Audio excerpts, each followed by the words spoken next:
Rumangsane apa? Neng barang ketekan Durna kok saka 39 derajat kok rumangsaku kaya ngedep geni dadi 45 derajat. Muntum-muntum neng ngendas. Omongane ora enak. Omongane mesti gawe geger, omongane mesti gawe kisruh. Mbok sampean ki sadar menemban. Sampean ki pendhita lho. Sampean ki wis gelem nganggo serban, nganggo kethu putih. Kuwi sing suci aja mung sandangamu putih tok, ning atimu ya suci ya. Atimu ya resik kok. Nek sandangamu kaya ngono kuwi tak sebutake kowe pendhita ndok bosok. Jabot aku. Aku ngaturke bektiku katur nggih. Kula tampi. Ndara Antarja ya slamet. Aku ngaturke bekti katur. Siwa Semar. Nggih kula tampi. Ndara Abimanyu. Iya. Siwa Nayantaka slamet tekaku aku ngaturke bekti Siwa. Nggih kula tampi. Ndara Wisanggeni bekti kula den. Iya nala garing tak tampa pangestuku Tampanana. Ndara Antasena bekti kula katur. Ya nala garing tak tampa pangestuku Tampanana. Ndara Garukaca Ndara Antarja bekti kula katur, ya nala garing tak tampa. Ya nala garing tak tampa. Ndara Abimanyu bekti kula nggih Den. Ya nala garing tak tampa.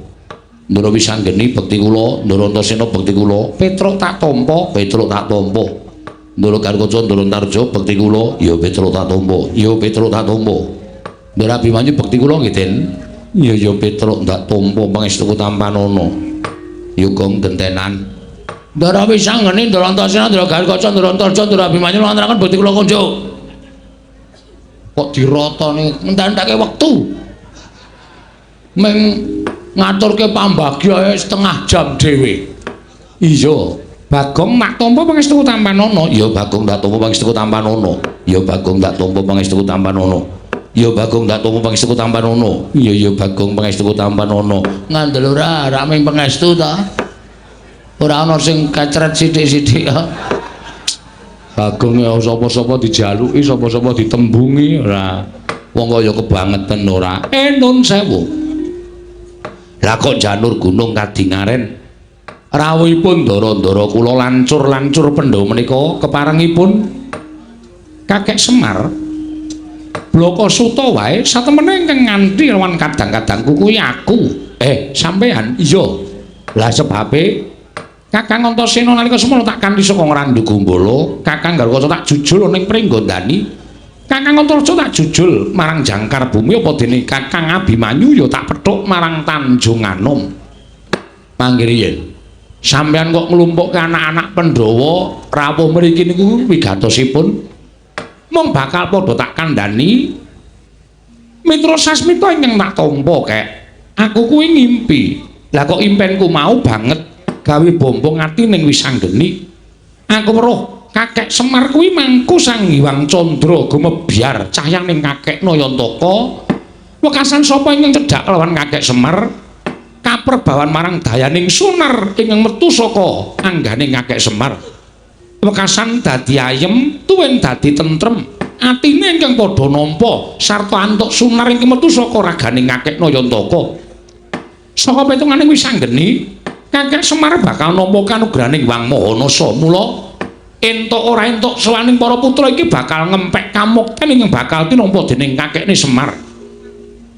Mula banjur aku nganti lawan kadang-kadangku kabeh ingkang wigati aja nganti keri. Upama Kakek Semar pancen bakal nampa kanugrahan kabejan sarta dayaning kanugrahan mau aja mbok agem dhewe, nanging paringna marang para putra Pandhawa dimen padha melu ngempek kamukten kanugrahan ingkang bakal tinampa dening kakekne Semar. Cah cilik kok pintere raja macam. Aku ki duwe anak cilik wae petuke raja macam. Sapa, Pak? Ya kowe kuwi. Ndara Wisanggeni iki arep etungen to, semene iki nom dhewe. Ning kok pintere ora jamak-jamak, ngendikane teteh, ngendikane titis, tur dasare pener karo apa sing tak gagas, pener karo apa sing tak karepake. Nggih, kula nampa. Matur banget panutan kula pepindhan ya kek sami-sami. Ning kanugrahan iki mboten ajeng isa kula gayuh.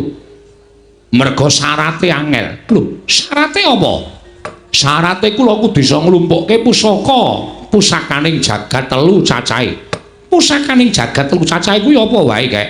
Siji, pustaka Jamus Myang Jimat Lima Sada, angka 2 Sekar Wijaya Kesuma, angka 3 inggih menika pusaka aran Kyai Nenggala. Monggo niku angel digayuh. Niku pusakaning para priyayi, niku pusakaning para luhur. Nek kula kongkonan anak-anak kula niku mung semaguh tanpa bukti, kakehan gunem tanpa guna. Gelem mangkat, gelem makarya ning perkara kasembadan lan orane ora iso dijagake. Mula gandeng nek sampeyan kepengin ngempek kamukten utawa wahyu ingkang bakal tumedhak wonten ing Karang Kadempel, ya kudu wani mbudidaya. Kudu wani banting raga meres kinget. Mengkono kek nggih. Ya yen pancen kaya mengkono ora usah kuwatir. Aku mengko sing bakal nggayuh pusaka telu tak boyo marang Karang Kadempel. Ampun sembrono lho. Ampun gampang ngucap. Ngoten. Ucap niku dicundhukke karo kekuatan. Ucap niku dicundhukke karo kepinteran. Ucap niku dicundhukke karo kekuwataning raga lan jiwa. Merga sakniki akeh wong sing kakehan ucap ning ora dicundhukke karo kekuwatane. Wekasan ana tetembungan kokean gluduk kurang udan. Tom kosong. Allah. Apa kok tom kosong? Tong kosong berbunyi nyaring ngene ya, Tru. Ayo nek cara basa Indonesia ngono kuwi. Omongan oke ning ora ana nyatane. Kene iki kok tak ngeneke kene mbel. Ora ana nyatane, ora ana. Lah niku nek sampeyan sago ya sago tenan, ning nuwun sewu nek ming kandhek wonten ing lair, mboten samawon mengke ndak malah kribet-kribeti. Kek aku karo Kakang Antasena ing bakal budal marang negara Ndorowati ing wigati nyuwun ngambil Sekar Wijaya Kesuma. Nek ingkang wa mboten pikantuk, aku nggawa Kakang Antasena nek perlu takon ngamuk ning negara Ndorowati. Lah niku jenenge jilih ning nganggo kekerasan kaya ngoten niku. Niku mboten prayoga. Nek iso ya dirembuk sarana becik. Tak budidaya ngrembuk sarana becik. Aku ingkang sagu ning Ndorowati. Lah terus aku ingkang sagu marang negara Ngamarta. Nyuwun ngampil Wodarma Kusuma supaya pusaka tak boyong marang Karang Kadempel bareng karo adhiku Abimanyu. Matur nuwun. Lah sing teng Mandura nek pancen aku dipercaya aku tak budal ning Mandura. Siwa Semar, aja kuwatir. Aku bakal nyuwun ngampil senjata Nenggala. Ndara wis sanggeni kali Ndara Antasena, Ndara Garkaca kali Ndara Abimanyu. Lah sampean kok ora duwe jodoh? Iya pancen aku mung ijin. Nek kira-kira tak wenehi kanca purun mboten. Nek pancen diparengake aku gelem. Bagong kowe melu Ndara Antarja. Aku ketoke arep masuk angin ya Pak iki. Wong mau cangkeme le omong bantere ora jamak. Waras apik kok bareng entuk gawean kok masuk angin. Wong masuk angin ki ra iso ditebak. Ketoke mau waras ngerti-ngerti terus meriang terus kerokan ya pirang-pirang kowe iki ora terus ngarake aku ngono kuwi. Siji wong masuk angin, loro wong mati ra iso ditebak. Ana sing lagi tengok-tengok kepengin kedulungan wayu mejang. Ngerti-ngerti modar. Dasmu kuwi. Kowe nyemoni bapak kowe senengane ora. Mangkel aku. Wong aku ya masuk angin tenan kok mbok delok iki didemek. Terus iki bathuk iki. Oh iya panas ngono kok. Heeh. Nek kira-kira madang waras ora, Gong? Anu kuwi waras. Madang kok jur waras ora. Tergantung lawuhe. Oh, nek ming tempe ya suwe 3 dina le waras. Nek sate kambing ya karo tengah jam wis waras. Lah apa sate kambing? Oh iya. Bela tukoke aja kuwatir. Nek tensine munggah aku ora tanggung jawab lho. Aku ora tau ndek tensi ya, Tru. Oh. Uteke ora panas. Ora bakal panas wong ora ndek utek aku. Ayo. Kula suwun nek pancen pun saguh, nggih saguh mawon. Lan kula ngaturaken panuwun ingkang tanpa pepindhan. Dene ndika Ndara pun kepareng nyagahi menapa ingkang kula betahaken, muga-muga rancak samukawisipun napa sing dijanjekke dening para dewa saged tumedhak wonten ing Karang Kadempel, sampeyan ngempek dayaning kanugrahan ingkang kula tampi Ndara. Taku Salam talimku katur marang kowe ya Semar. Nggih kula tampi. Penemban bekti kula kunjuk. Nala gareng natampa pangestuku Tamanana. Lho nggih. Bekti kula kunjuk penemban. Oh, Petro Kancung bolong natampa pangestuku Tamanana. Lho nggih. Sanget anggen kawula dadosaken jimat. Bekti kula kunjuk penemban. Oh, Bagong iya. Pangestuku Tamanana ya, Bagong. Lho nggih. Sanget anggen kawula dadosaken jimat. Dipun sekecahipun anggenipun lenggah. Wis ora kurang prayoga praptako ning Karang Kadempel. Eyang aku ngaturake bekti kunjuk. Lho, iki sapa iki? Aku wis anggeni, Eyang. Oh, wis anggeni ya putu. Pangestuku Tamanana ya wis anggeni. Tak gegem dadekake jimat slamet Mbah Kakung. Lho, sapa iki? Aku Antasena. Oh, Antasena putuku kowe. Pangestune Simbah Tamanana ya, Nger. Tak gegem dadekake jimat Eyang bekti kula kunjuk. Suarane kaya Gatotkaca iki, kasinggihan mekaten. Pangestuku Tamanana ya tetuka. Kula pundi nggo jimat Eyang bekti kula kunjuk. Iki sapa? Kula pun Antarja. Wah iya Antarja. Pangestuku Tamanana ya Naka Baginda. Kula pundi nggo jimat paripin dayana ing kasantosan Eyang bekti kula kunjuk. Oh iya. Anu sapa iki? Janaka. Sanes kula Abimanyu. Oh, Abimanyu putuku cah bagus. Pangestuku Tamanana ya Abimanyu. Kula pundi nggo jimat paripin dayana ing kasantosan. Wah. Durna bapakku. Aku katurake bektiku katur. Lho, Werkudara ana suarane kok ora ana wujude. Werkudara pangestune Bapak Tamanana. Niki Bagong, Mbah. Oh, setan ki ora. Kating-katinguki. Kating-katinguki. Werkudara ora ana kok suarane ana. Wah, iya. Ya, Mbah. Awaturake bacaku. Kok suara gedhe banget suaramu kok, Gong. Coba balen ana, Gong. Wah, jual. Kok iso gedhe, Gong? Mbah iki yaine gedhe dhewe, Truk. Mbah ora tak kapak-kapake lho. Ha iso. Kok iso gedhe dhewe aku iki gumun ya. Nuwun sewu penemban. Rawuh ndika enten apa pigatos? Lah kok janur gunung kadingaren rawuh enten Karang Kadempel. Oh, iki ngene ya Semar. Mlaku nang Karang Kadempel iki ora saka karepku dhewe. Nanging pancen aku diutus dening anak Prabu Duryudana supaya aku sowan ning Karang Kadempel ing wigati kowe tak kandhani. Kowe tak kandhani ya Semar. Kaget penggalihku duk nalika semana aku tinimbalan dening anak Prabu Ngastina. Lan aku diparingi dawuh yen to anak Prabu Ngastina nampa sasmitaning dewa, yen to jagat iki bakal ketiban kanugrahan. Wondene apa ta wujuding kanugrahan mau? Ora dingendikake dening dewa ingkang paring sasmita kalawan anak Prabu Duryudana.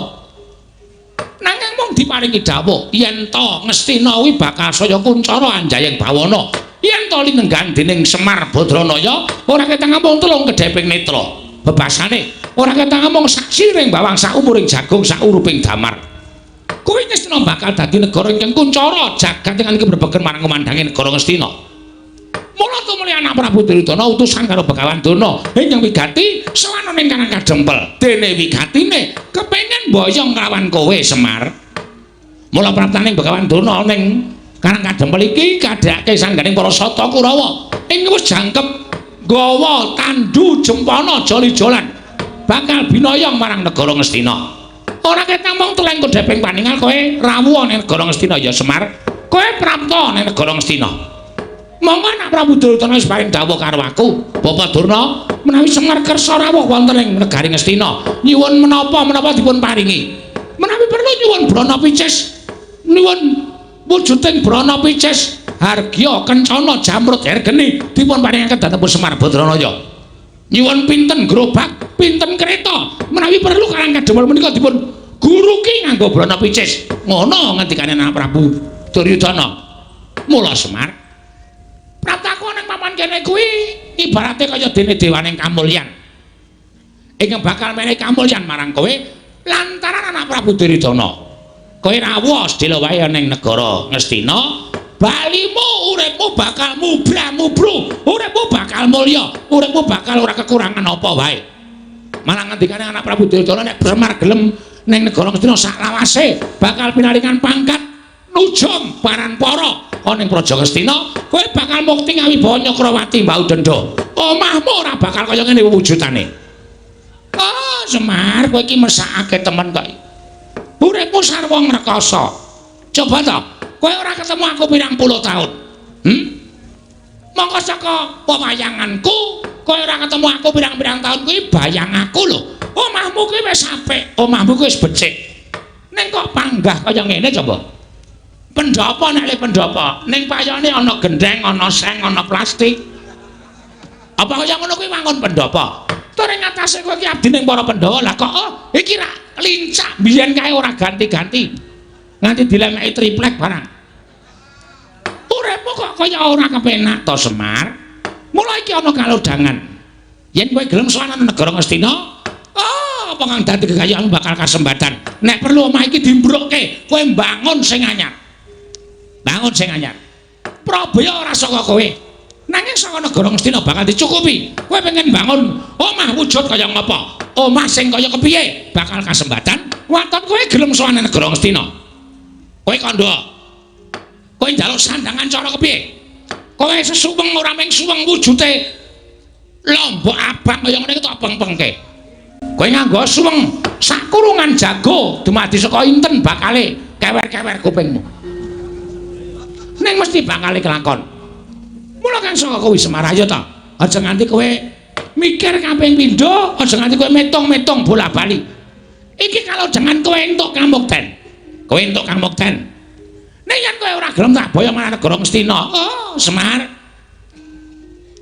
Anak Prabu Duryudana wis maring dawuh karo aku, bahwa Durna sagedhakan menika panjenengan boten saged boyong dhateng Semar Badranaya. Ginanipun menapa panjenengan kula sembah?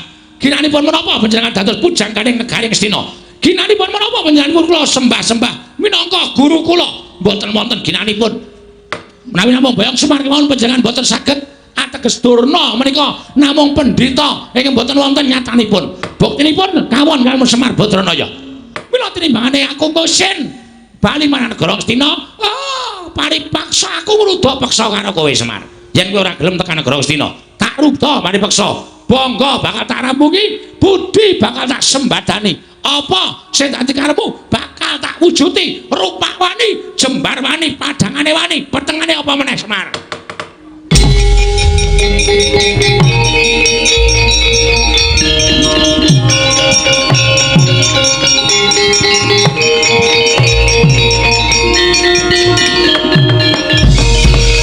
Bang, mlebu omah kok cucul jarik katokan training ngono maksude piye? Ora ngerti kok, aku nek nesu ngene iki to. Oh, mergo nek kebelet meng kari plotrok. Dengkulmu nglocok ora. Saya terus meneng saya terus tak mangsuli Durna. Oh iya, iya. Kok kaya ora kepenak omongane. Lha ora kepenak nggon ngendi? Kok arep jiat karo Semar, arep maksa karo Semar ya anggepe dhek iki nang kene iki apa? Ya bener nang negara Ngastina iki dhek iki pujangga. Nang Ngastina dhek iki wujude guru, guruning para Kurawa. Nang Ngastina dhek iki pendhita. Nek nang kene iki dhek iki daya, kudune ngurmati karo situan rumah. Ora daya kok drangap-drangap cangkeme kok kenek. Sak penake dhewe ora. Lho, iki ngapa Bagong kok ucul klambi, ngetokke tatoku. Waduh. Endi tatomu iki? Nang lengen iki. Ula kok ngubet gelas. Kuwi gambar apotek kuwi ya. Apotek nggo tuku bios, nggo bios. Cengelmu ki apa? Gong ora ngawur gong, men aku emosi aku. Aku nanti bapak kok nganti ame dipameri Brana Picis derajat pangkat iki. Bapak iki nek gelem duwe derajat pangkat, nek gelem duwe Brana Picis, wis biyen-biyen tak omongi. Aku wis krasa aku. Kerawan anak-anak Pandhawa ki karang kadempel ayem, tentrem anyes. Arep 39 derajat. Ning kanane dadi ayem, dadi sejuk. Kaya ana Esa. Asik kok. Asik walik ora. Anggepe rumangsane apa? Nang barang ketekan Durna kok saka 39 derajat kok rumangsaku kaya ngedep geni dadi 45 derajat. Muntum-muntum nang ngendas. Omongane ora enak. Omongane mesti gawe geger, omongane mesti gawe kisruh. Mbok sampean ki sadar menemban. Sampeyan ki pendhita lho. Sampeyan ki wis gelem nganggo serban, nganggo kethu putih. Kuwi sing suci aja mung sandhangamu putih tok, ning atimu ya suci ya. Atimu ya resik kok. Nek sandhangamu kaya ngono kuwi tak sebutake kowe pendhita ndok bosok kowe. Jabahmu putih, jeromu mambu. Ora ana gunane sampean dadi pendhita. Meksa karo kawula cilik, apa mbok anggap Semar ki blereng karo Brana Picis? Ah, ngene Bagong kowe aja nesu karo aku. Yen kowe iso mbujuk karo bapakmu Semar, kowe barang bakal entuk dhuwit, kowe barang bakal entuk derajat pangkat. Aku ora mendem derajat pangkat, Dur. Aku nek wis gelem duwe derajat pangkat ya wis pilihan wingi wis dadi wakil rakyat aku. Nah, ora gelem aku. Aku seneng berkesenian kok. Aku seneng budaya kok. Ngono. Nggo ngapa? Aku sapa sing arep mekarake kesenian, sapa sing arep akeh budaya? Apa dianggap aku blereng karo derajat pangkat Brana Picis? Ora kok. Aku urip kaya ngene iki seneng. Kowe tak omongi ya nek pancen kowe ora ngerti. Bungaing lahir karo bungaing batin ki mor misah. Ah ora ngerti to ngene. Oh goblok kok. Wong ki nek ngrasake bungaing batin, kuwi mesti ngrasake bungaing lahir. Ning nek wong ngrasake sing diutamake bungaing lahir, bungaing batin durung iso kejangkau. Buktine apa? Wong seneng lahire iki derajat pangkat duit akeh. Lho, ning atine urung karuan ayem. Omahe nggo nyimpen dhuwit ben dina ben bengi ping celingak-celingu. Nek tanggaku mbrobos kene, nek tanggaku mlumpate mbok njukuki dhitku, anane ming suudon. Mongko wong curiga kuwi dosa. Anane ming numpuk derajat pangkat, numpuk Brana Picis karo numpuk dosa. Ning wong cukup kaya aku ngene iki. Tak omongi ya, mangan sedina ping pindho wae tak gawe tentrem, tak gawe ayem, pancen rezekine sing gawe urip tumrap Bagong ming semono. Ning tak gawe wareg arep jane ngintir-intir. Ning sing penting atiku seneng anakku iso mangan, bojoku iso mangan. Ora nyimpen Brana Picis kokean sak madya. Ora curiga karo kiwa tengene, ora keweden nek dibobol, ora keweden nek dicolong. Ayem matine. Ngono. Apa mbok anggap urip ning alam padang ki sing utama ki ming bondo donya. Ya ngono wae piye? Sabar kok, sabar kok. Watuk ya aku ya ora apa-apa.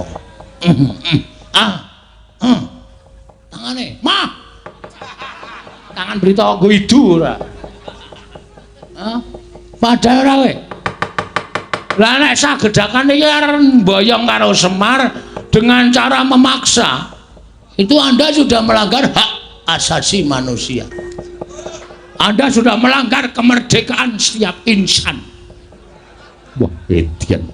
Bagong ngomongane apik tenan ya. Aku S8 Oh. S ki mung tekan 3, S3. Aku S8 kok. Apa wis sinten sumerep silit tapi lagi susah. Pak Toton dasmu lho kok.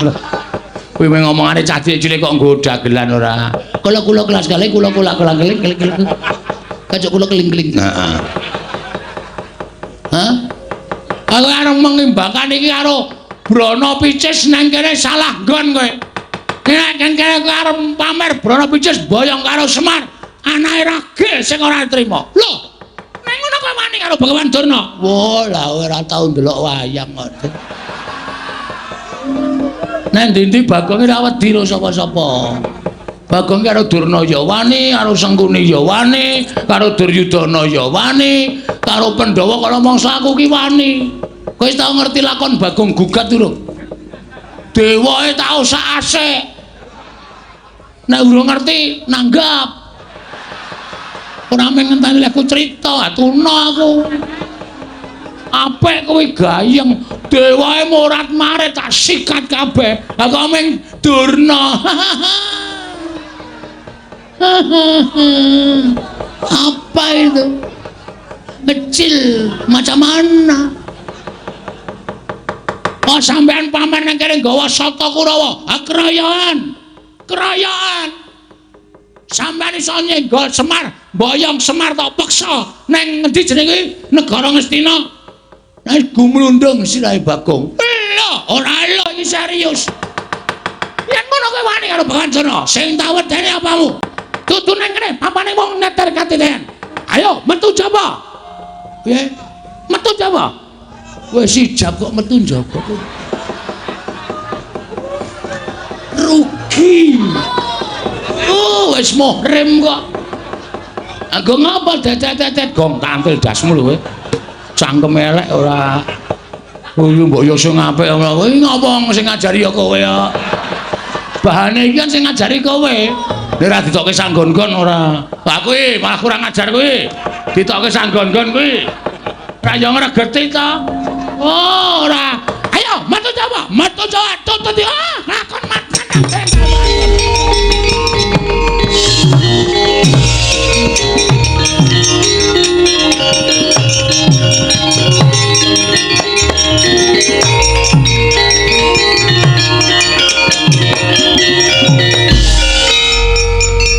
Pancen cah siji iki pancen demit.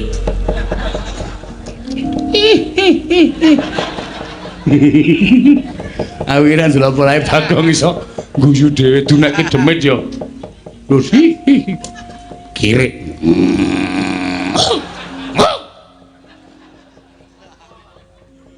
Ngapa ya, Pak? Kowe iki tak omongi to. Ha piye? Maksudmu kene mau piye? Lho, melindungi Bapak. Aku ki ora arep ngopo-ngopo. Nek iso ana rembug dirembug, ana perkara dirembug sarana bedamen. Lah kok mesti kowe iki gawe geger, mesti gawe rame. Iki nek kowe kaya ngono kuwi tak ngibarate jagung bakarane. Kene ana jagung mbok ditokke, Mer. Ora, cah goblok ora. Jagung bakarane iki apa kuwi paribahasa, tanggung perkarane ngono lho. Kowe iki sing gawe perkara, kowe kudu nanggung perkarane. Maksudnya aku mungsuh Durna apa piye? Kowe sing gawe perkara ya kudu wani nanggung. Oke. Mung Durna kok pancen aku niat kepengin olahraga asine. Nandingi Kurawa. Gong Kurawa iki arep kaya ngapa digdaya-digdaya lho Le. Ora wedi aku. Lah terus kowe arep kowe sing ngertok ndelke sapa? Ha iki ngapa iki doteng pendelik iki? Wo, setan iki ora. Mulane kok kendele ra jamak-jamak. Nek ora ana iki aku ya meneng wae. Gandeng ana nom-noman iki gunane apa? Mula aku terus gleleng to menano apa jenenge sambil menyelam minum air. Tegese piye kuwi? Main ketok nek Bagong kendel. Ora ngerti nek sing tak tantangke iki piyai-piyai iki. Mangke tak aku ditonton wong semene kok wah Bagong gleleng tenan jane ya nul. Pancen wedhus tenan. Mbek, mbuh. Ora caturan. Ndara Antasena. Piye, Kek? Niki anak kula Bagong batur sampeyan wis goleke gawean. Nyun ngapunten nggih, Den, ora apa-apa. Gong, nun. Kowe wis tuwa, leren ngaso. Kula tak tandangane. Krungu ta kowe? Niki nom-noman sing tanggapi ngene iki. Bagong kowe rasa melu-melu Kurawa tak tandangane. Ndara Gatotkaca pancen jos. Bagong rasa melu-melu tak tandangane Bagong. Wah, Ndara Antarja nyos. Mengko kowe lingguhan karo aku, Bagong.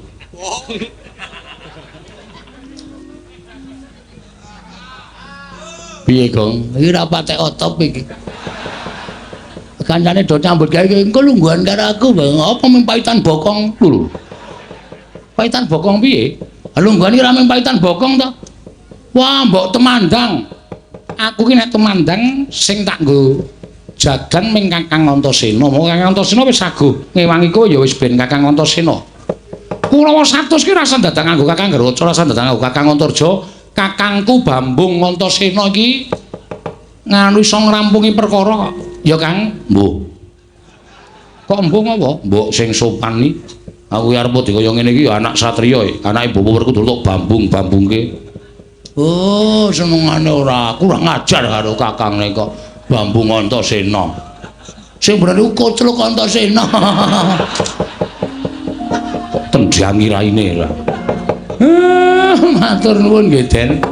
Nek pancen kaya ngoten ampun nganti kesempyoke ngaradan kawula kula Pengamuke Kurawa sing didhawuhke Begawan Durna mangke mang tambak teng jabaning rangka Karang Kadempel njaluk pamit joge njaluk pamit Jiwa Semar. Tayu pancen kepara nyata. Aku minangka dadi wakile anak-anake kakene Semar sing kakene Semar ora kersa diboyong marang negara Ngastina, mula pepundhen Kurawa ora usah dadak meksa. Aja jiat gedene gawe geger Karang Kadempel. Nek nganti wani gawe rusak kanan Karang Kadempel, aja nglakon dosa. Antasena sing ora trima. Tantrimane Antasena, aku yang sago gawe srana mbubarake para Sata Kurawa. Lho. Bayi wingi sore wani nantang karo wong tuwa, apa abamu? Ora iso mboyong Semar. Luwung boyo tak tekati mbesmi marang Karang Kadempel. Luwe-luwe karep mbesmi marang Karang Kadempel. Kawula Karang Kadempel sing ora ngerti kenthang iki muling lakon pojok plereting kahanan bakal kasempyoki ngaradan Pak Desurtayu kundulura yen aku ora gelem bali aja takon dosa aku yang balikake marang Pak Desurtayu pecah dadamu gletho siramu Pak Desurtayu ayo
godhok pecah sirahmu.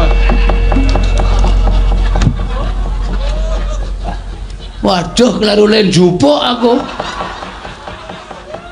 Tak kira nek glugu garek Kartomarma hancur. Wah, pinter kowe nggih. Kurawa Semantri ajeng kula ceblokke kabeh. Tak ceblokke maksude kula dudutane saka njero bumi. Iso wae. Saken apa? Iso. Ngamot ambekan. Wis, pun.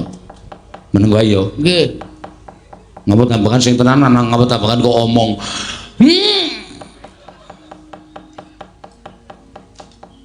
Wis meleko. Wah, sampean nang pundi, Den? Aku ning awakmu. Terus men ketok kowe temandang karya kowe tak njingi. Oh, terus kowe ngopo-ngopo iso perang menangan, tamani tumbak ora apa-apa, tamani godo ora apa-apa. Yen lumrah kowe arep ambles bumi ya iso. Carane ngampet ambegan terus batinmu nyuwun ambles bumi. Bathukmu templekno lemah engko rak bablas. Bablas sak nyawane ora. Iki serius lho, iki ora guyon lho. Iya, ora guyon. Cobane ora.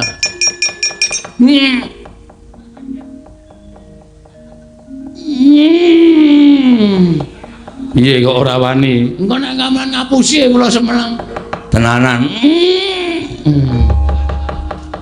Oh piye? Wah, gleleng iki. Kene ora tau brabrek Kurawa ora bakal rampung kan.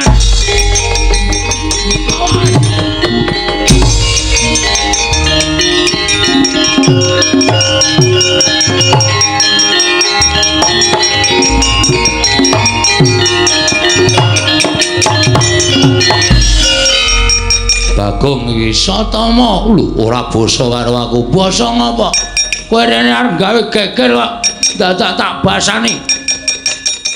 Jaluk Semar Badranaya. Bapakmu kok rene. Tenjangane ora. Pendhita macam apa kowe? Pendhita marmeksa karo Semar Badranaya. Ora sanyumbari karo wong tuaku. Satama keduga glindhingke sirahmu. Piye? Satama keduga glindhingke sirahmu. Biyen Bagong wong ora-oranmu. Saiki urung karuan. Kowe iso ngalahke Bagong, bumi langit tangkep pecah sirahmu. Pangko tayone legane atiku.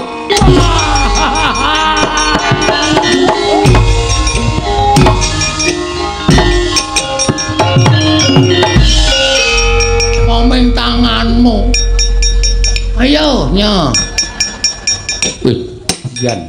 Ora edan iki serius iki. Mudhar kowe, mudhar apa? Ya, leno pangedhawa cacake Kalanjana. Nggo ngopo? Nggo makane kowe-kowe. Wah, setan. Aja pamer. Ketiban tumbak, endi tumbakmu urung dicupuke.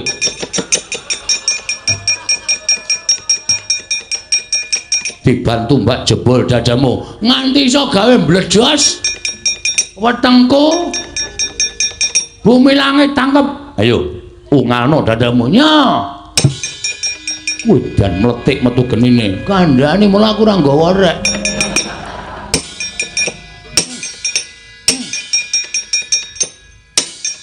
Kowe ngapain nang reng? Ora apa-apa ndelok kowe. Hati-hati ngondak kena pegaman, nganti kowe kena pegaman tak nyemelangi to. Aku nek perang biasa tak tambi omong-omongan ngene iki kok rek. Asale canggleleng kok ya. Terus barang nanti kok nganti ana apa-apa dipenake mah. Dian ki menungso apa iki? Menungso apa? Wis ora apa-apa to, diamu dadi kono mati ya.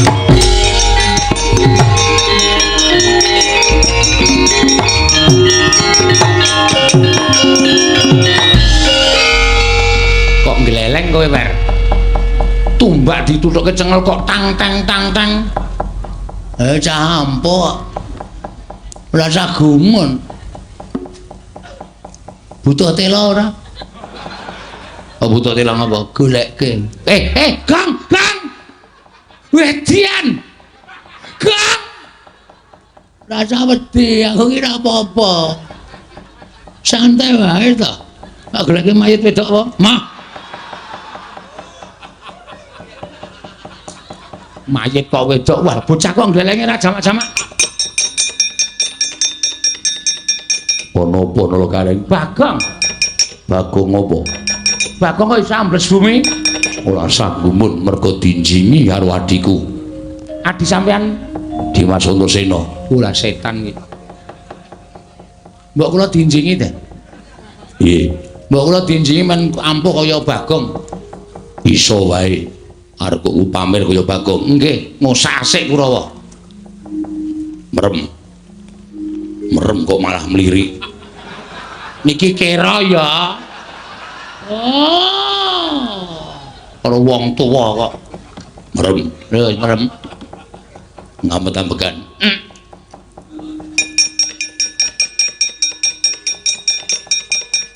Wis melek. Sampeyan teng pundi? Aku ning awakmu. Kuwi lah. Terus kekuatane Mabura. Carane sikile getruk lemah ping 3.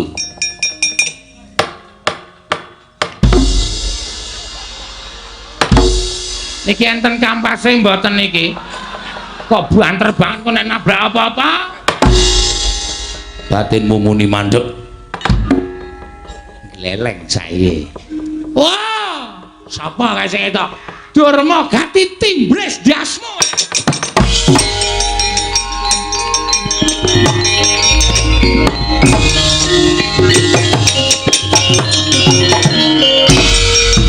Oh, biar. Wah, geleleng tenan. Padake sembecengan.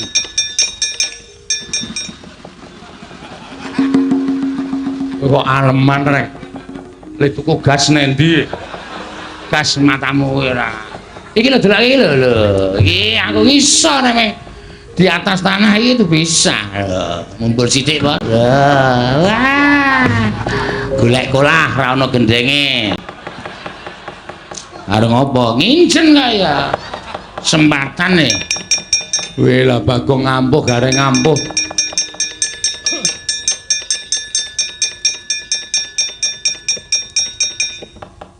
Kula digawe kaya kaya. Digawe piye? Gawe kaya gareng kali Bagong. Aku isa aku ping ambles bumi, monggo ambles bumi wis dinggoni Bagong. Monggo Bagong tak jake gelut ning jero bumi. Merem. Kula iso kaya sampean iso nyembur kaya kula to? Iso. Wonten iso mati wonge, mati. Wah, iku wis apik. Merem ngamet-ambekan.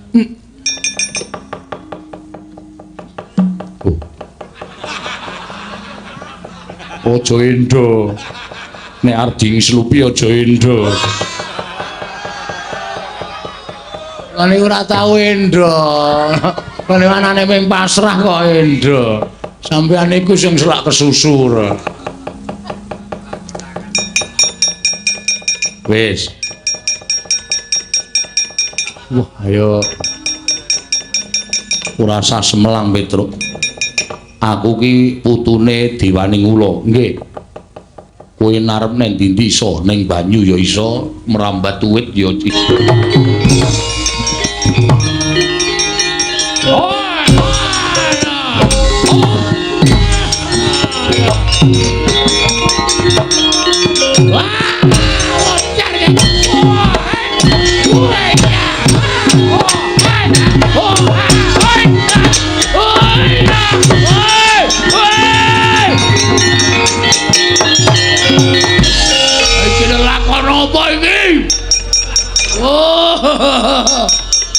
Kapokmu kapan? Semangkean. Ayo Kurawa gelem bubar apa ora? Ora gelem bubar, ajar anak-anak Semar legane. Kon nimbles? Kon nimbles apa piye? Mutiar. Oh, kapokmu kapan kowe? Kowe ngapa ya, Truk? Oh, kowe iki senenge cah kurang ajar. Gong, napa iki kilene nandur iki tenanan. Kok ambles bumi nggawa kantong gandum. Telone wong tok pedhiki tok wadahi iki piye? Engko nek panen nek jebol rak wis ra ono telone to. Kowe engko tak kei to. Wah, kok nek carane ngono kuwi gah aku. Wah, gah Gong, aja baleke Gong. Wis kowe ra sampe santai wae to, kowe ra sampe melu pokoke butuhe kowe engko tak kei. Jeneng aku ra wani iki. Gong, wis. Oh, Kok kandhane kaya ngono. Dok gelut neng bumi sing weruh ya sapa? Wayang kok ming animasi. Waduh, iki piye aku dipendem sak dodo iki. Apamu kapan kowe? Balik iki, Gong. Balik iki ora semangken ora. Ayo, Patih sengkone ora nekuk penjarin golek dalan nyangkal putung gawa para Sata Kurawa. Wow, konangan gareng timbles kondir kantor.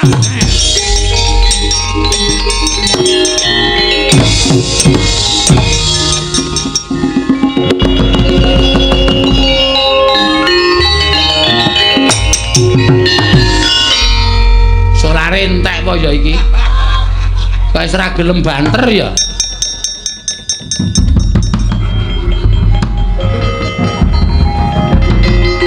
Wah, kabulatore reget iki ya. Suara-suarane mak plok plok plok plok plok. Man. Piye? Dicebloke sak dodo, Man. Ceblok kira sapa wae sampeyan nek ngerti gila. Bagong ambles bumi, Petruk ambles bumi, Gareng mapur. Medeni, Man. Bagong ki ambles bumi. Nggih. Iki nek ati bisa diceblok. Anggere ana mak sendul kudu mencolot, nek ora mencolot bisa diceblok karo Bagong. Matur-matur wani atas ya tak jinjing ya. Ngono. Ngono. Wah. Bagong keceron iki lho blok iki. Ning kene nancemke mempeng banget iki. Didudut kok angel, Man. Mbok coba didoni.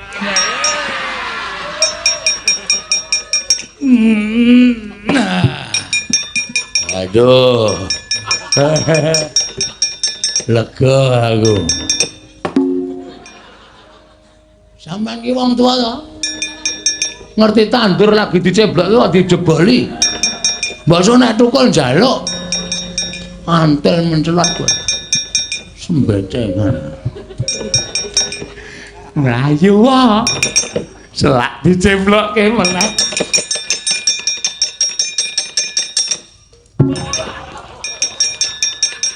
Waduh men katot-katoke sak.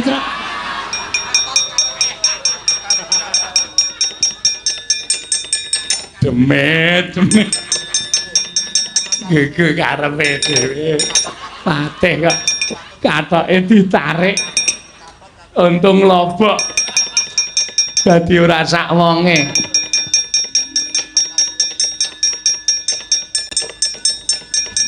Balik iki, Gong. Mah. Ukuran 3-4. Wah iya. Nek kowe lemu ya ora sedeng. Ayo tak bedah. Santai wae sambung kain liyane. Kardinal. Waduh. Kowe kardinale kok mempenge ra jamak-jamak ora. Lho, keterangane katut sak katoke jero. Ha iya. Sengkone iki pate kok katoke jero rendan. Rendan piye? Kaya saringan tahu lho. Kok nyanyi dangdut ya mbok ora ngerti ora. Semengane werna-werna.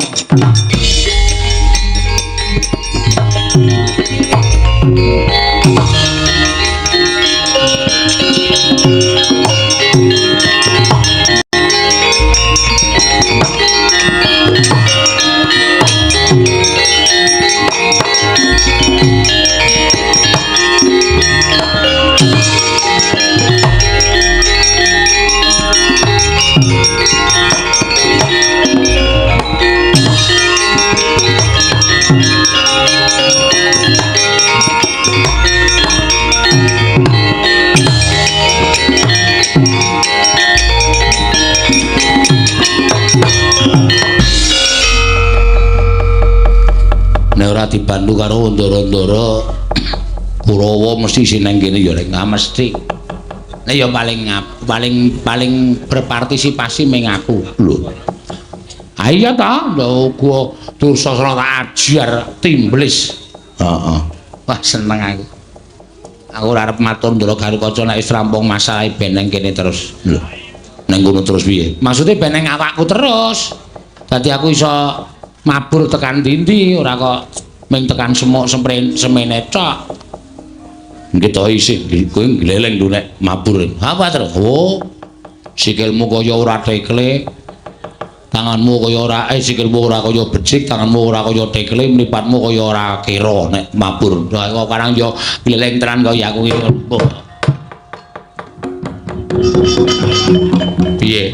Rusak kok terus pisan. Kabulatore jepluk. Woi.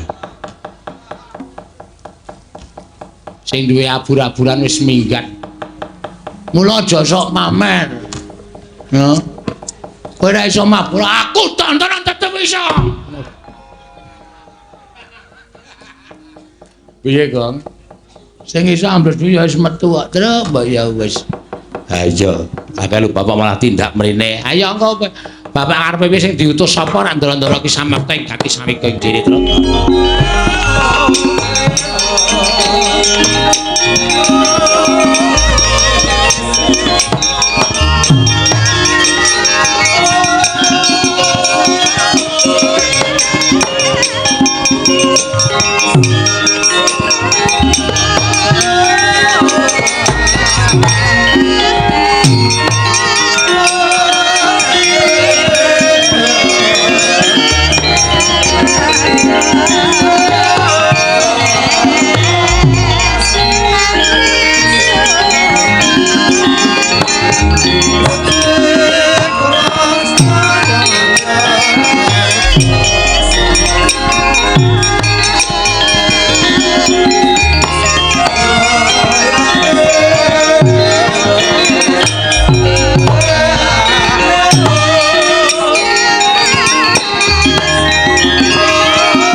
Koten prayitna semuriris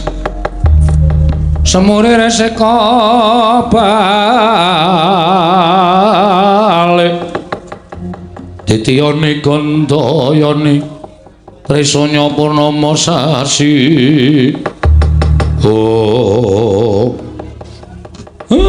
matur nuwun nggih Den pun damel padhang kanan karang kadempel Ndara Antasena kula tak nagih kesaguhan sampeyan. Aku mangkat karo adike Wisanggeni, kek ora usah kuwatir. Ndara Gatotkaca kula nagih kesaguhan sampeyan. Aku bakal budal karo Abimanyu aja kuwatir, Siwana Yantaka. Ndara Antarja kula ya nagih kesaguhan sampeyan. Aku bakal budal nadyan ijen sowan Womandura. Ngestu padha dawing Siwana Yantaka. Muga-muga sami lebda ing karya. Boten manggal setunggal menapa kelakon panjangkanipun ingkang ngabdipun Semar. Aku budal dina iki Siwana Yantaka. Aku mangkat dina iki Siwana Yantaka. Aku mangkat dina iki ya kek bareng karo Wisanggeni. Ingkang atos-atos nggih ndara-ndara kula jeng sowanku Pakdi. Aku ngaturke sembah kunjuk ya Pakdi. Ya kula Antasena ndak tampa. Pangestuning wong tuwa tampan ana ndak gegem dadekake jimat. Anggene Wisanggeni. Katuran karahan janawipun nggih. Paman Setyaki slamet tekaku ngaturke bektiku kunjuk ya Paman. Kula tampi dawa sami-sami. Anggene Antasena. Wilujeng rawuhipun Mak Cilik ngarep ruji slamet tekaku. Aku ngaturke sembahku katur ya Mak Cilik. Kula tampi dawa sami-sami. Raden kekalih dipun sengejaken anggenipun lenggah. Siwa mati Udawa ya. Kaya ora kepenak praptaku wa. Pak Dipati Udawa ya. Kaya ora kepenak sowanku ning negara Ndarawati Pakdi. Wisanggeni Siwa Ndarawati ana dawuh sumengko pengawak Bodran Damar Sasi kita namung wigati sengkan-sengkan sowanmu ing datan Papapoyan ana wigati apa kulub mara gage matur marang wakmu Ndarawati. Setemene ngene wae sowanku kersane Prabu Ndarawati mau ora liya saka keparenging Kakang utawa Siwa Badranaya. Ing nalika semana aku budal saka ing Drepsala Geni, sowan marang ngersaning Kakek Semar. Apa to sababe dene aku sowan marang ngersaning Kakek Semar? Sabab aku mituruti prarampitanning dewa lumantar pasumpenan ing wis dak tampa. Mula ora aneh yen to dina samengko mbuh bener mbuh luput, mbuh cocok mbuh ora. Yen to karang kadempel utamaning kakekne Badranaya bakal antuk kanugrahaning dewa. Wong dene kanugrahan mau bakal dayane bakal dirasakake mring sagung para kawula sak negara Ngamarta, munggahing para putra munggah meneh para pepunden Pandhawa. Ya mung nalika semana ngendikaning kakekne Semar, nggone bakal kedurungan wahyu mau ora bakal kelakon lamun ora ana pambiyantuning Siwa Dwarawati. Ora ana pambiyantuning Wakmi Dwarawati tegese piye nggih?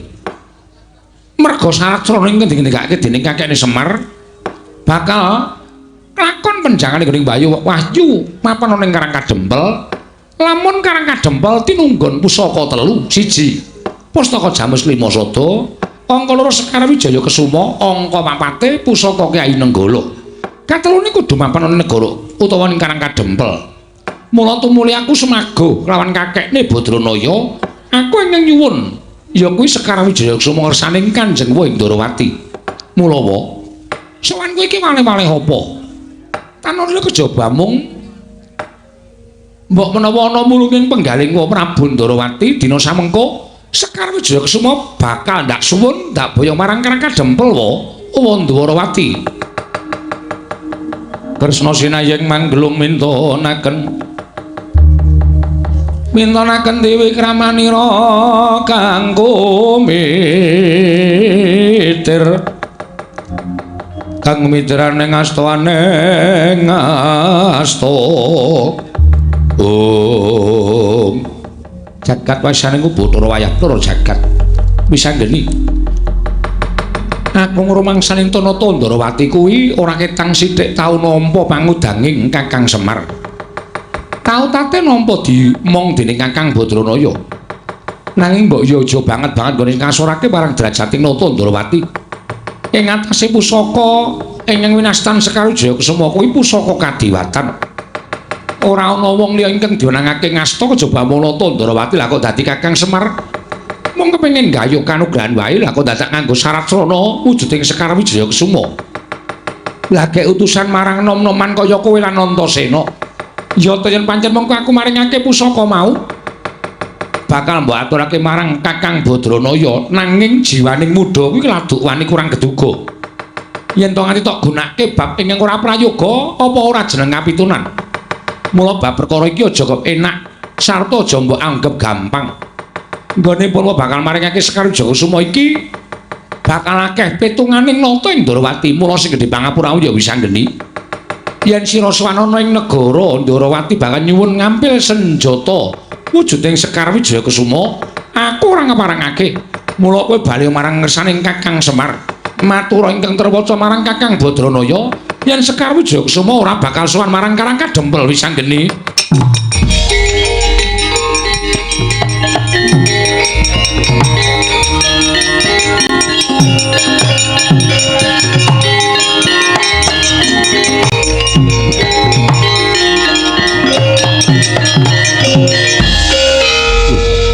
Antasena, Wadi.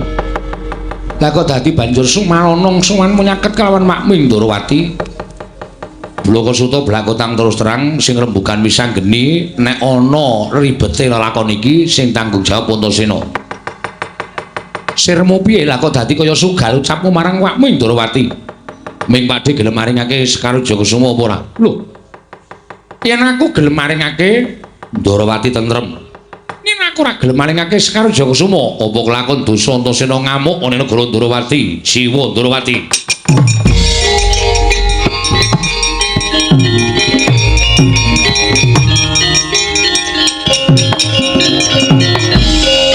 Setyaki. Sirama nganggo tirtaning kesabaran aja kaya ngono Setyaki, Kanjengipun. Bocah nom dumeh dugal kuwarisan. Dumeh dugal kuwarisan nom-noman ora nganggo petung, ora nganggo tata krama sakabinake dhewe. Nggih. Sampeyan nyumbari ajeng gawe geger negara Ndrawati, nek ora krungu Senopati Ndrawati mboten napa-napa. Nek krungu Senopati Ndrawati niki dadi tanggung jawabe Satru Ingkar Boruji ingkang paman pun Setyaki. Menawi angger Antasena badhe damel geger negari Ndrawati, krana Kanjeng Koko Prabu mboten maringaken Sekar Wijaya Kusuma. Ajangipun mboten wonten ing pundi-pundi namung wonten dadanipun Senopati Ndrawati. Metu njaba le tak jajale kaya ngapa karo ateni malih dengat.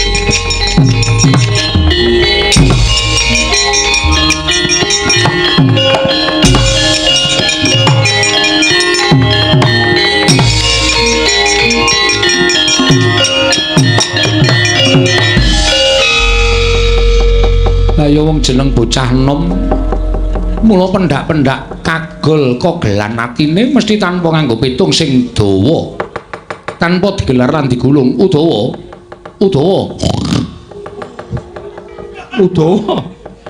lah kok dadi kaya ngono lho Patih kok nganggo tata krama lho untune malah gathuk barang ate kok untune kerot Udawa wonten timbalan. Lah rak ngono to, senengane ya nyuwun pangapunten sinuwun. Tatan para kawula aja nganti kasempyoki ngarat dan aku ing bakal misah ing padha kejegan kula semanggaken. Setyaki leren aja kaya bocah cilik Dimas Garbaruci.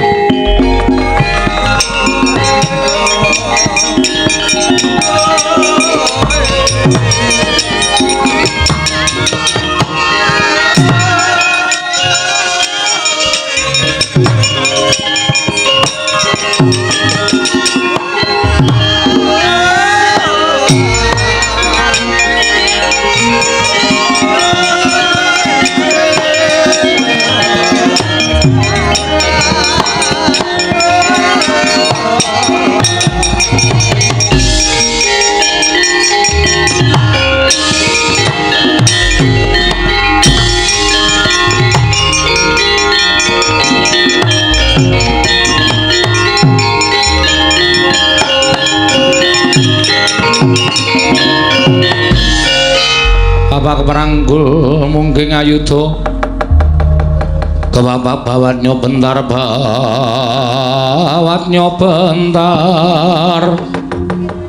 kebabaknya mungging alogo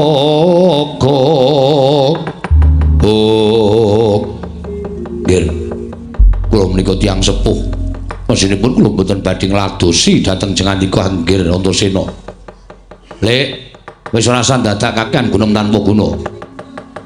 Majile wis nampa penantange anakmu Antasena saiki didajal. Nek pancen sampeyan majlis iso ngalahke Antasena, aku mundur karo Wisanggeni ora sida nyuwun Sekar Wijaya Kusuma. Ning kok sok baline.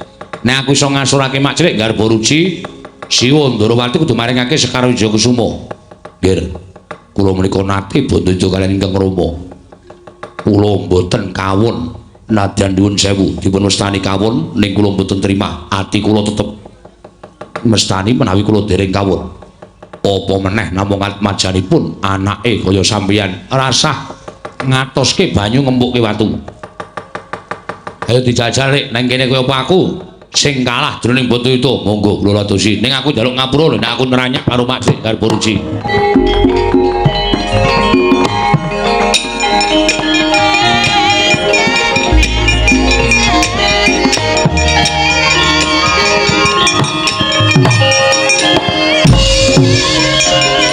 Indore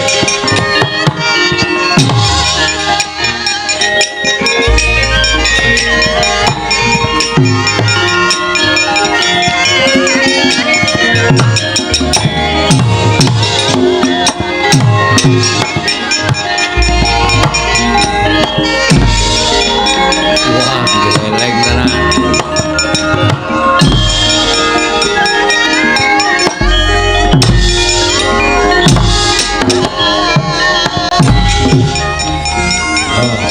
Andring ngene iki.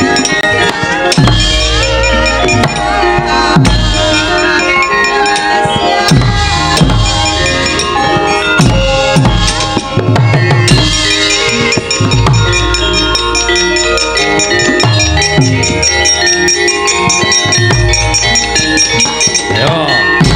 Hai. Yaki.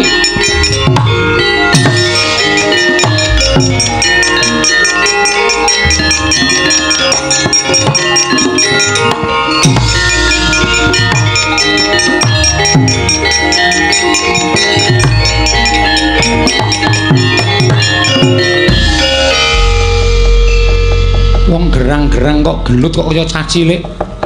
Menguleng-ulengan. Gelut ki ya jotosan. Lah iki padha-padha ampuhe ngene iki kok, Dik.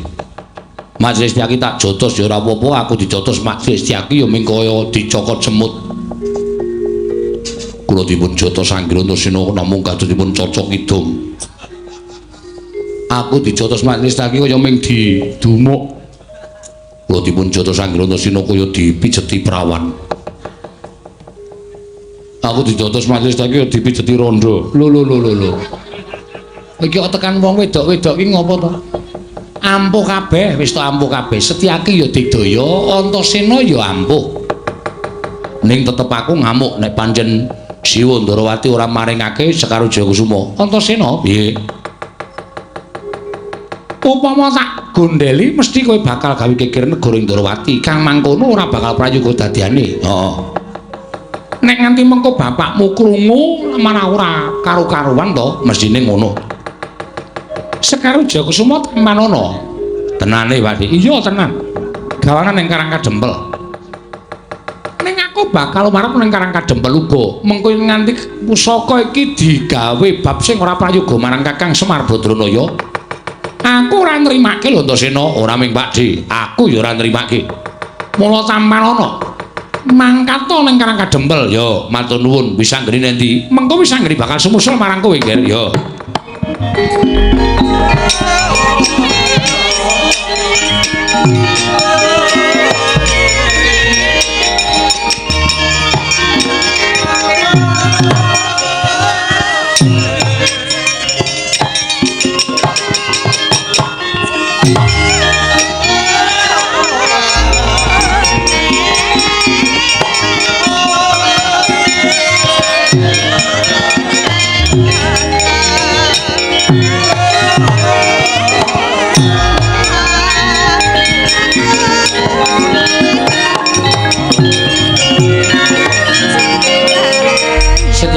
Wonten timbalan. Setemene sadurunge wis anggene lan Antasena iki mau sowan. Siadi ndak kanthi prapteng Datulaya, saya temung bakal ndak kanthi pirembugan babagan perkawis menapa. Pasumenan ingkang ndak lakoni ingkang ana gandeng cenenge kelawan Kakang Semar Badranaya. Lah kok jebul ingkang pinaringan sasmita dening para dewa ora ming pun Kakang dhewe nanging klebu anak-anak Pandhawa uga pinaringan sasmitan dening para Jawata mekaten. Setyaki wonten timbalan tunggu negara. Paduka Kanjeng Prabu badhe tedhak dhateng pundi? Aku tak nglapat lakune anakku lanang sakarone kuwatir ing atiku ya sing tak kandhake ngarep. Jiwa muda kladuk wani kurang geduga. Mbok menawa Sekar Jayakusuma dienggo bab sing ora prayoga. Aja nganti aku ing kapitunan. Lah ngaten sembah kula ingkang ndherekaken Jengkar Paduka. Titip negara Setyaki niki ngestaken dawuh Prabu. Paduka pareng sowan wonten negari Ngamarta. Abimanyu wonten timbalan ngadhawuh. Gatotkaca wonten timbalan Prabu.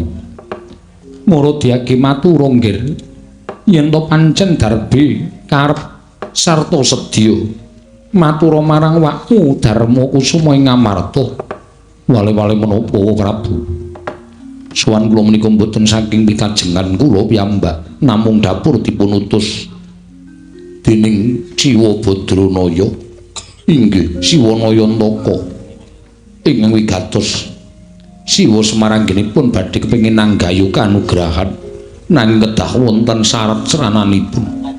Mboten sanes kejawi namung kempalipun pusaka tetiga Sekar Wijayakesuma, pustaka Jamus Hyang Jimat Limasada sartanipun Kyai Nenggala.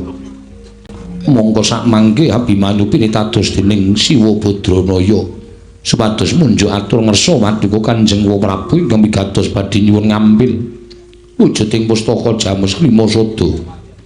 Mugi keparenga sakmangke badhe kula boyong wonten ing Karang Kadempel Prabu Darma Kusuma. Mangkah anggra sesumbar lindho pame gonceng kumaludhok guntur ketop lumembak penyukang kumambang. Dosang Wisnu Bathara kang anjok saking wiyadi Abimanyu ora kok jeneng wakmu Ngamarta bakal awol maringake pustaka Jamus Myang Jimat Klimasada. Nanging teka Andupara sira kulup pinaringan pangandikan saka Kakang Semar yen to bakal nggayuh kanugrahan. Syarat seranane kudu pustaka Jamus Klimasada prapteng Karang Kadempel. Apa jeneng ora luwih prayoga lamun sira kulup nyuwun priksa marang Kakang Badranaya wahyu mawarane apa sarta pigunane kepiye? Teka sira kulup Atmajaku Tanjung Anom dinuta dening Kakang Badranaya tumuli budal ngadhep ana wakmu ing Ngamarta nanging ora nyuwun pituduh marang Kakang Badranaya. Kanthi cara mengkono mau apa kira-kira pun ing Ngamarta bisa kumandhel kapercayane marang sira kulup sakarone. Mula sing gedhe pangapura lamun pun ora bakal maringake pustaka Jamus Myang Jimat Klimasada nggir Tanjung Anom.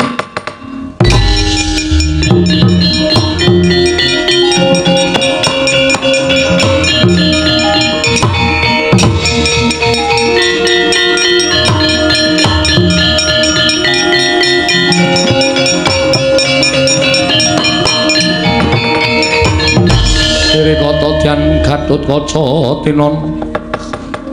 tinon mapakarga suta tekapira Kresna kulup tetuka ana ponggir teka sajak ora prayoga kang dadi atinira kulup Gatotkaca. Nuwun pamunten sampun dados kesaganipun ingkang putra ing Pringgondani. Bilih sowan kula wonten kersanipun Kyai Semar Badranaya kula kedah pikantuk damel. Mila samangke gandeng patuwuh Prabu sampun paring dawuh mboten badhe maringaken pustaka Jamus Myang Jimat Klimasada. Kula nyuwun pamunten. Tinimbang samangke Gatotkaca menika dipun wastani satriya ingkang boten saged ngugemi dhateng menapa ing sampun dados kesaganipun.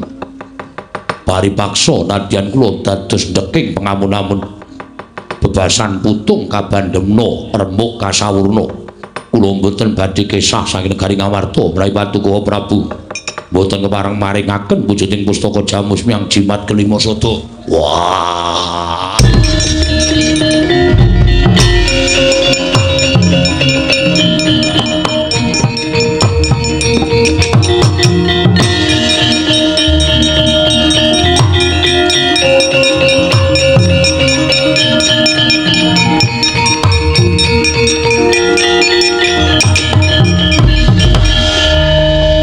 punten amit sang Klimantabi direbena ing Radeni Demawaing Nawang Tuwak. Kok Prabu mboten ateges kula menika badhe kumawantun dhateng dawuh paduka Kanjeng Koko Prabu namung ngemutana. Kakang Mas Yodipati ingkang samangke tumuli mulasara dhateng atmajanipun semanugi Kakang Mas Madukara. Ingkang tanwandi ugi boten badhe gesek karena menapa ing dipun tindakaken dening Kakang Mas Yodipati. Menapa mboten saru dinuling atasipun tiyang sepuh kalian putra sami regejegan. Doh nyono cerak nyono sami mestani menawi kula warga Pandhawa menika mboten rukun Koko Prabu kinayo nyahak tuwin kinarya nyupet dhateng raosanipun para kawula dhateng para Pandhawa miwah atmajanipun. Mbok inggih turta malih Kyai Semar Badranaya menika slaminipun kula menika srawung kalian Kakang Semar mboten nate tumindak goroh utawi ujar lelamisan. Mbok menawi menapa ing dipun tindakaken Kyai Semar menika kala wau pancen saestu badhe anyadong kanugrahaning dewa Koko Prabu.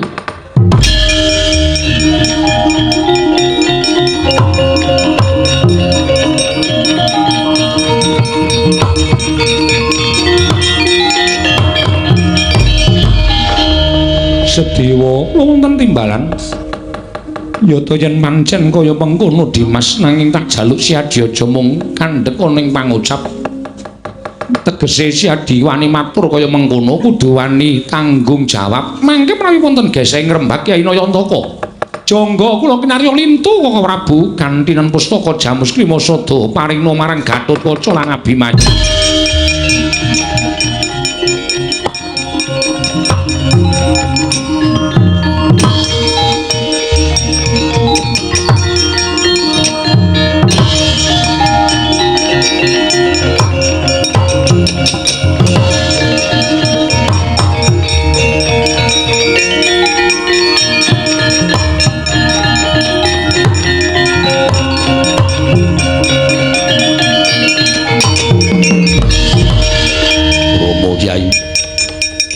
pangapunten.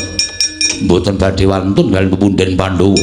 Nanging ngawrat nemban dawuhipun Kyai Semar Badranaya inggih Siwanaya Taka menawi ngantos boten pikantuk damel menapa boten lingsem Rama Kyai kagungan putra ingkang mencla-mencle gunemane kaya banyu tumempang godhong sente cangkeme.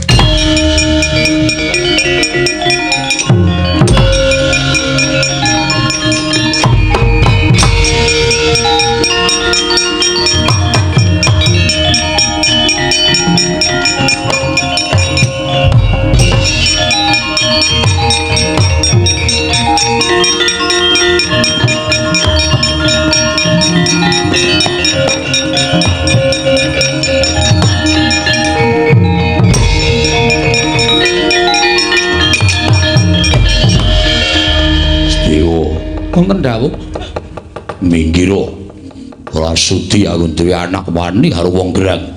Nuwun sewu Kakang Mas. Kula ngemban dawuh timbalipun Kaka Prabu Darma Kusuma. Mbarep kakangku dawuh piye? Gatotkaca pinaringan pustaka Jamus Myang Jimat Klima Sada. Wah, kuwi tenan nggih. Menawi ngantos kula dura sampun ngantos beja gesang kula. Yen pancen ana dawuh saka mbarep dawuhna karo anakku. Wah, janji engko dienggo salah gunake. Dening Gatotkaca apa dene Abimanyu aja lakon dosa. Aku dhewe sing bakal matrapi paukuman lawan kowe. Ngestaken dawuh Paduka Rama Kyai Gatotkaca wonten timbalan. Pustaka Jamus Klima Sada tampanana. Nanging wanti-wanti pitungasing pamanmu. Kemareng Paduka Paman. Sak budalmu tekan Karang Kadempel. Kakang Mas Jodipati lan Kakang Mas Arjuna ingkang bakal tutwuri marang lakune anak lanang Pringgondani kula aturi paringaken paman.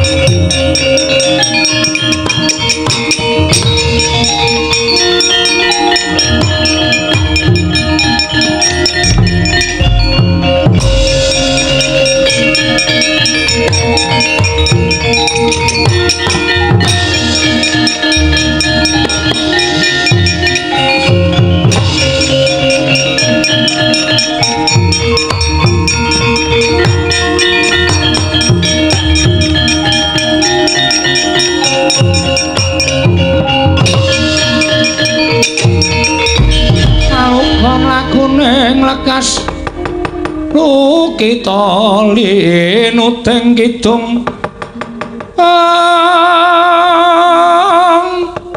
kadung katereng ngomong memangun manah rahayu yono tanah kolong jagat dewa Bathara Antarja ora Prabu ingkang sowan eneng apa Lah kok dadi janur gunung kadingaren Sirat Majaku jangkar bumi sowan ning Mandura. Wale-wale menapa? Sowan menika sak mboten saking pikajengan kula piyambak namung dapur dipun utus dening Siwa Semar Badranaya. Lho. Kakang Semar utusan nglawan Atmajaku jangkar bumi kasinggihan mekaten. Wigatine mugi dados ing kawuningan bilih Siwanaya Antaka anyur nyadhong kanugrahaning Jawata. Ingkang sakmangke kegiatanipun kanugrahan menika kala wau badhe andayani tumraping negari Ngamarta miwah pepunden Pandhawa. Nanging endinipun Ki Semar Badranaya sedaya menika saged kelampahan menawi saking pambiyantu Paduka Kanjeng Prabu Mandura. Lho. Pambiyantuku piye? Krana syaratipun kedah ngempalaken pusaka 3 cacahipun. Pustaka Jamus Klima Sada Sekar Wijaya Kesuma lan Kyai Nenggala. Wa sowan kula. Dipuntus dening Ki Siwa Semar Badranaya supados nyuwun ngampil pusaka Kyai Nenggala badhe kula boyong wonten ing Karang Kadempel. Piye?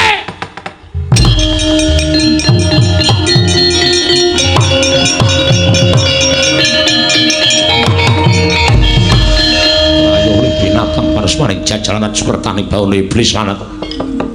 Antarja wonten timbalan. Lah kok wani-wanine? Kowe ku mau wani matur yen bakal nyuwun ngambil Kyai Nenggala. Ngerti ora? Yen pancen kowe durung manut, yen pancen kowe durung ngerti.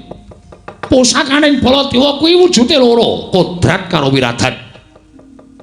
Sing kodrat mapan ana ngepek-epek Baladewa aran Kyai Nenggala, sing wiradan jenenge Kyai Alugara. Lah kok dadi Semar nyuwun ngambil Kyai Nenggala iku padha karan moteng-moteng tangane Cuk Baladewa iya. Iki ora bakal bisa digawa dening sapa wae. Iki mapan ning jeroning kulit sak jabaning daging. Cetha yen to Semar Badrana bakal ngrusak marang negara Mandura.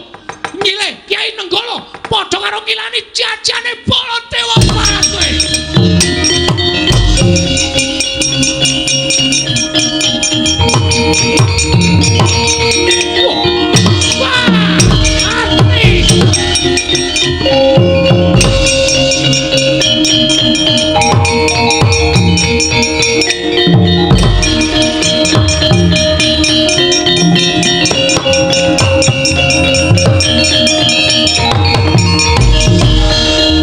Maning jajalan Wa Prabu mestine Antarja wedi karo Ralindra Mandura nanging ibarate aku kuwi menungsa sing kedunungan rasa lha kok dadi malah kung sira ngendarat marang Antarja babu apa dikira aku wedi karo Nata Mandura ayo dijajal anak Jodipati karo Ralindra Mandura menang sapa ning kene ditemtokke Antarja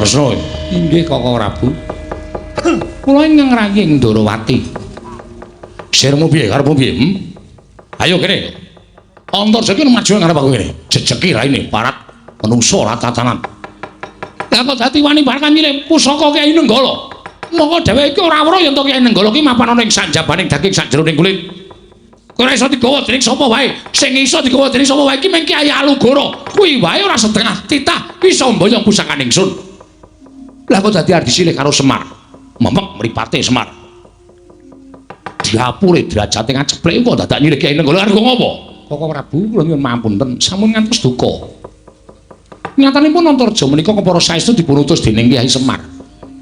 Lan kula caosi prisa Kakang Semar nembe anyadong kanugrahaning Hyang Mahanasa.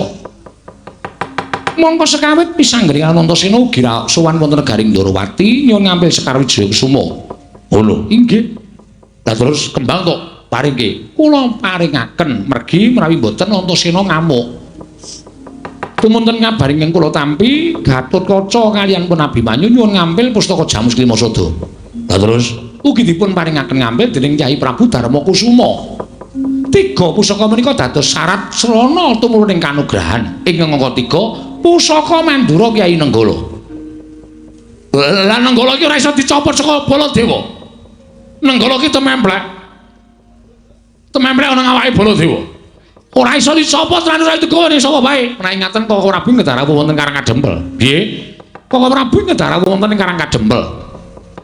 Menawi upami mangke Kakang Semar Sembada pikantuk kanugrahan sak mboten-mbotenipun Kakang Prabu pikantuk dayaning kanugrahan. Ngono Kresna. Inggih Kakang Prabu. Yo, ayo aku manut karo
Jaya Bala Pandhawa myuk gumulung mangung sireng sata Kurawa kambahungke ing Kakang Semar.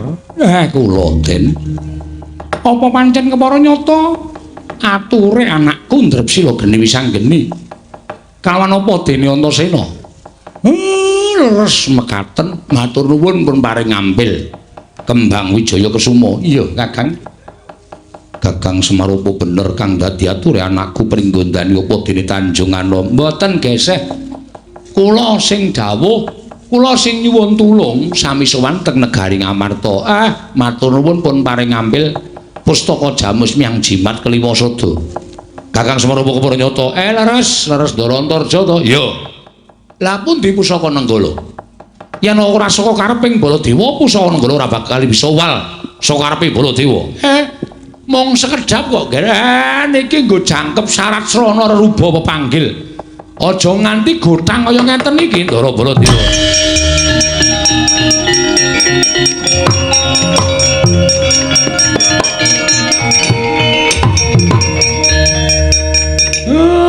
Matur sembah nuwun. Pun disuwuk saderenge kula dodok. Wis tak aturake. Nggih Den, nggih. Matur suwun. Lah kula niki mung manut karo kersaning sing kuwasa sing paring sasmita kalawan ingkang abdipun Semar. Kula dhewe ya ora ngerti terus ken pripun gandeng pusaka wis mlumpuk kaya ngeten iki kula ken pripun. Muga-muga dewa ora mblenjani menapa isih didhawuhke kalipun Semar Badrana.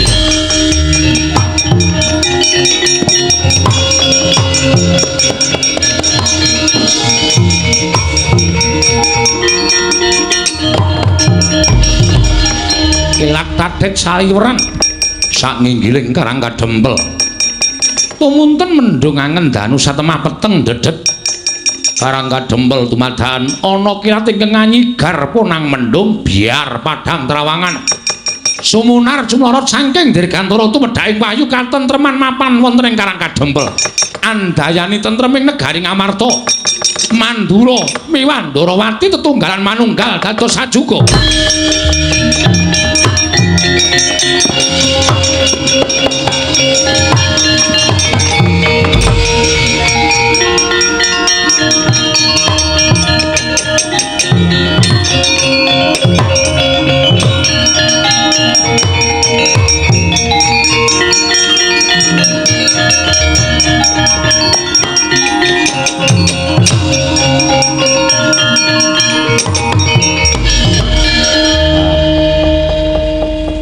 Ternyata dewa mboten selak. Jumbuh kalian apa sing didhawuhke kalih kula. Sinartan kilat tatit sesautan mendung ingkang kaya badhe dados jawah ning tumunten dados padhang ingkang satemah andayani tentrem raos sing manahipun ing abdipun Semar. Mbok menawi menika ingkang winastan wayu katentreman. Tentrem menika mugi dayanana dhateng negari Ngamarta, Ndarawati lan Mandura niring sambikala. Mboten manggilangan setunggal menapa, tentrem laire, tentrem ya batine, tentrem kawulane, tentrem nara prajane. Sedaya tetunggalan manunggal sayuk rukun sayek saka kapti tunggal cipta rasa karsa lan karyane Ndara.